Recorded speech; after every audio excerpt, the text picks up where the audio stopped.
Welcome to the third episode of Conversations with the Hoff. I'm Steve Hoffman, and today we're in the newly renovated studios. Yay! On the beautiful Grand Strand. Fantastic. With me in the studio today is Trip Detmering. Hello. Hey, hello, Trip. He's the executive director of Liberty Crack Media. How you doing, Trip? I am doing fantastic. Also, we have a special guest in the studio today. We've got Randy O. And Randy is going to be introducing something that's kind of secretive, and we can't wait to let our listeners find out later on what we've got in store for them. Utterly remarkable. And I also want to say that we are recording on brand new equipment. So bear with us if we have any issues, but I think we're going to be okay. Yay! So, okay. First time I got to use that. In my last two episodes, I talked about big government takeover of our healthcare system and the takeover of other programs. And I felt that its probability is that we're heading down the road to socialism, or as F.A. Hayek calls it, the road to serfdom. So that's what I'm going to talk about today, is how we started down that road. Whoa, wait a second. It's time for Fables from the Hoff. Yay! And today's fable is about the squirrel who worked too hard. In a deep green forest, I have a feeling there are going to be a lot of nuts involved. lived a squirrel named Nutterby, famous for gathering more acorns than anyone else. While the other creatures collected a modest handful each autumn, Nutterby darted from branch to branch, from tree to tree, with speed and focus, filling his tree with a surplus of acorns. Word of this surplus spread throughout the forest, and soon the Forest Redistribution Council, consisting of a badger, 3 chipmunks, and a very ambitious mole, paid him a visit. "We've noticed," said the mole, "that you have far more acorns than is equitable for a forest creature of your size." "But I gathered them myself," said Nutterby. "I woke up early, searched every tree, and even skipped the berry festival." "Yes," said the badger, "and that is the problem. Your productivity threatens the spirit of forest equity. Also, it makes all of us look bad." So the council voted unanimously to give each creature in the forest a portion of Nutterby's surplus, not based on their effort, but on their needs. The chipmunks, badgers, moles, and other creatures soon ate through their portions very rapidly, not thinking about the coming winter months ahead. Soon the supply of acorns was running dangerously low. The mole requested emergency communal acorns. The badger convened a committee to diagnose the shortage problem. As for Nutterby, with no incentive to gather more than his personal share, he still had enough acorns left to survive. The rest of the forest creatures, they shivered and scolded him for not working harder for the good of the community.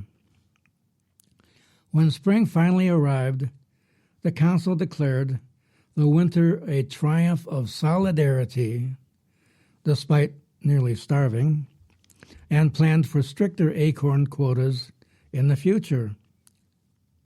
And in the meantime, Nutterby quietly moved to another forest.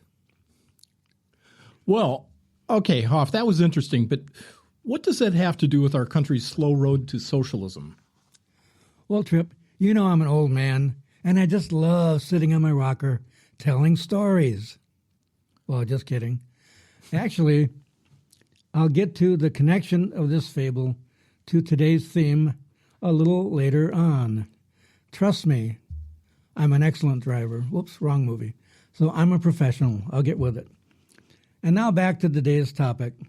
So how did we start this road to socialism?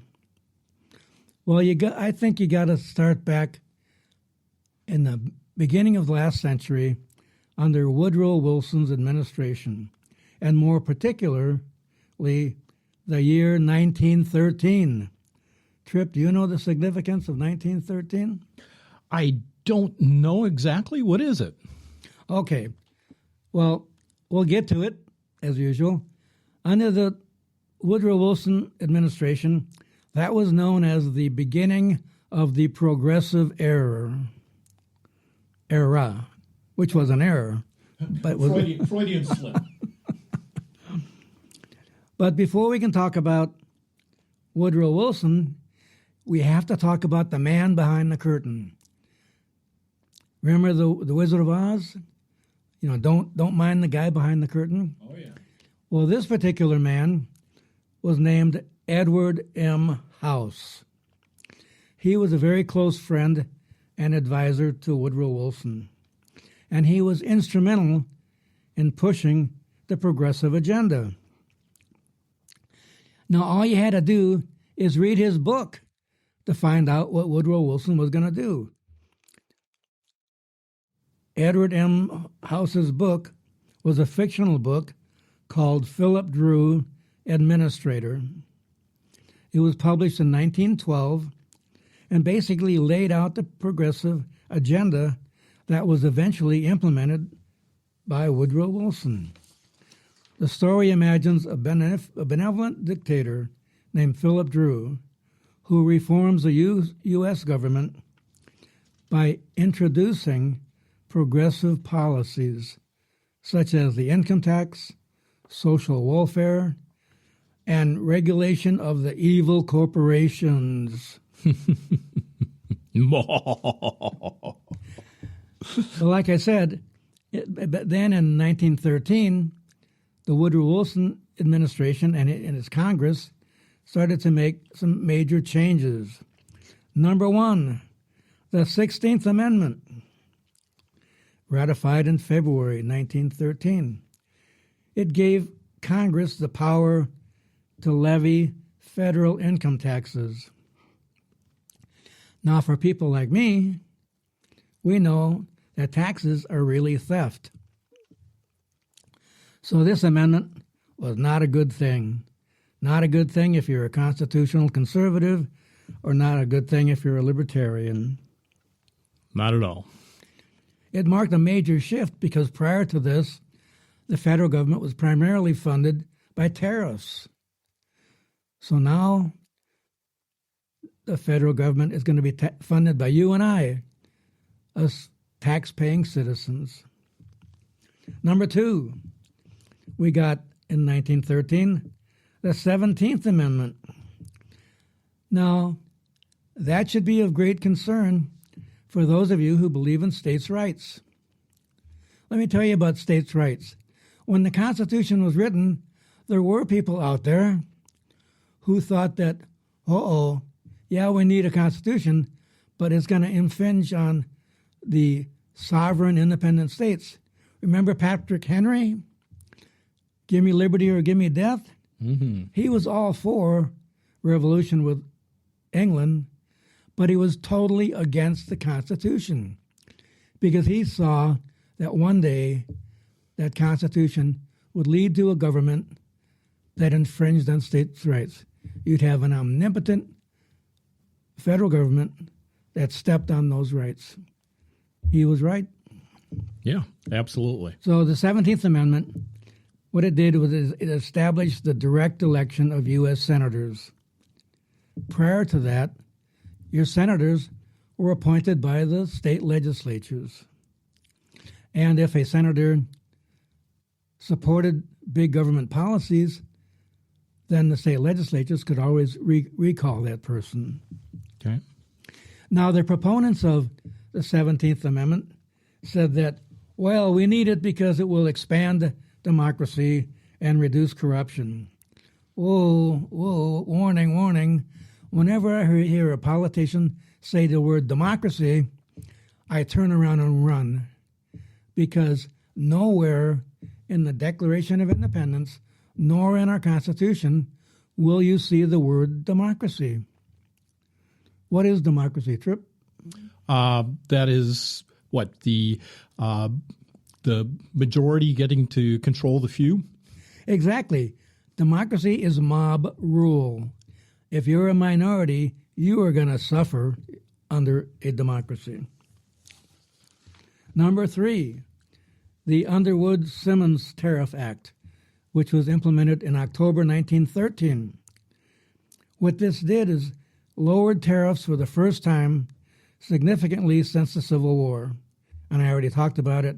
It already introduced the first permanent federal income tax to offset that lost revenue.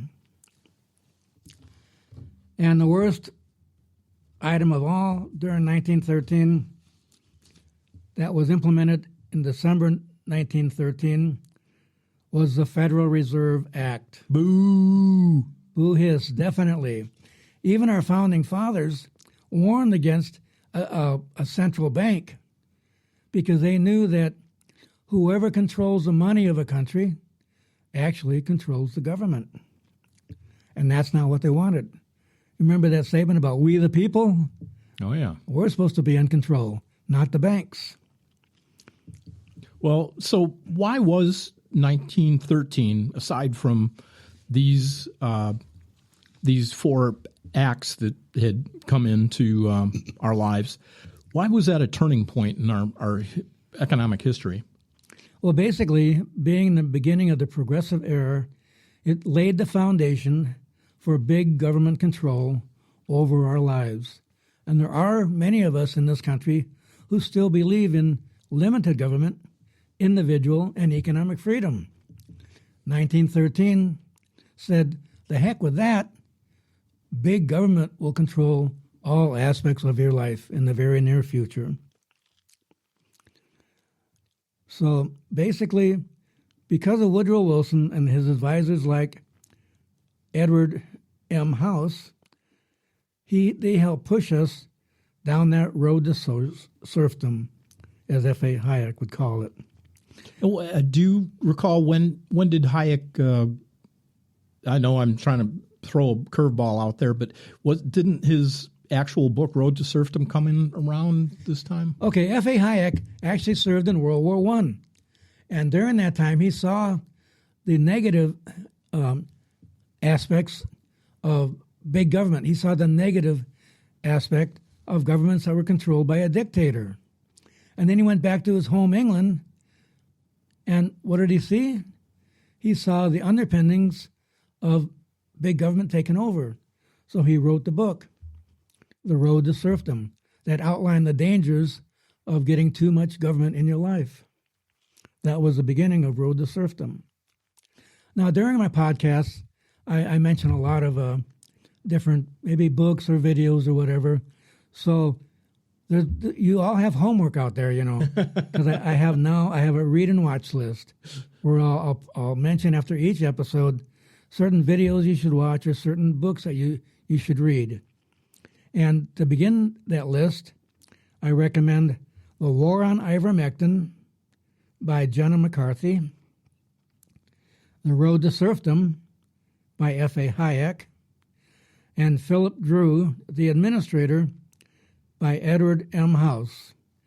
And about our favorite topic, the Federal Reserve, you need to read The Creature from Jekyll Island by G. Edward Grissom.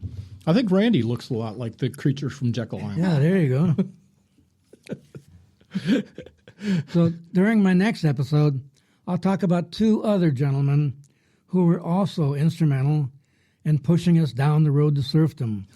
And they were both professors at the Columbia School of Social Work. What? I'm sure they were experts in Austrian economics. Wrong. They outlined their political strategy back in 1966.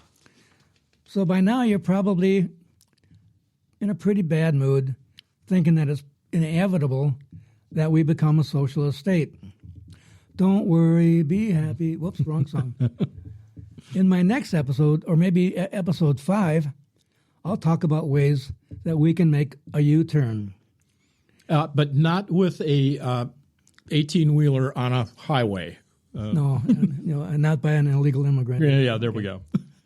In the meantime, if your state starts to get too oppressive, you can always be like Nutterby and move to a different forest.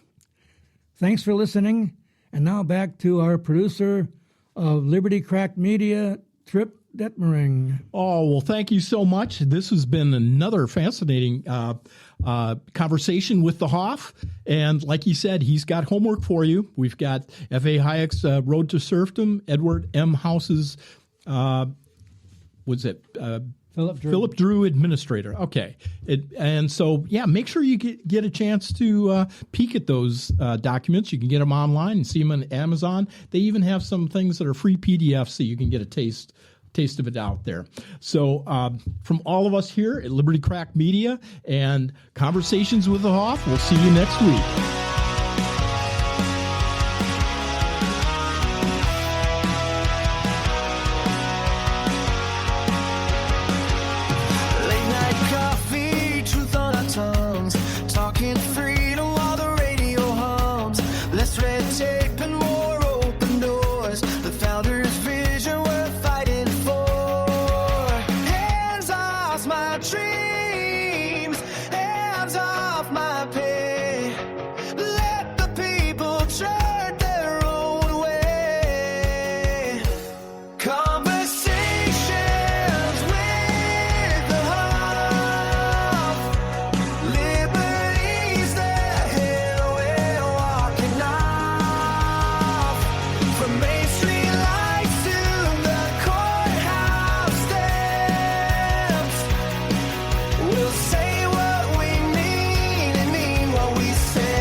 Under God's own grace, with room to rise and space to change.